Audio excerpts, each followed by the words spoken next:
అంతా ఎలా ఉన్నారండి? బాగున్నారా? నేను ఇప్పుడు చెప్పే టాపిక్ ఏంటి అంటే, ఆడపిల్లలున్న ప్రతి తల్లిదండ్రులకి నేను ఒకటే సజెస్ట్ చేస్తాను. మీ పిల్లలకి చదువు ఎంత ముఖ్యమో, కరాటే, కున్ఫు, బాక్సింగ్ కూడా అంతే ముఖ్యం.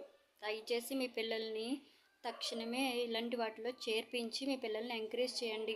ఎందుకంటే ఆడపిల్ల బయటకు వెళ్తే క్షేమంగా ఇంటికి వస్తుందనే రోజుల్లో మనం లేము. కాబట్టి మన జాగ్రత్తలో మనం ఉండాలి. ఇలాంటి వాటిలో చేర్పిస్తే మీ పిల్లలు 100కి 99% మీ పిల్లలు సేఫ్గా ఇంటికి వచ్చేస్తారు. కాబట్టి దయచేసి ఇలాంటి వాటిని ఎంకరేజ్ చేయండి. ఆడపిల్ల చనిపోయిన తర్వాత న్యాయం చేయండి అని అందరూ అంటున్నారు. అసలు చనిపోయిన తర్వాత ఆ పాపకి ఎలా న్యాయం జరుగుతుంది? బ్రతికుండగానే కదా న్యాయం జరగాలంటే.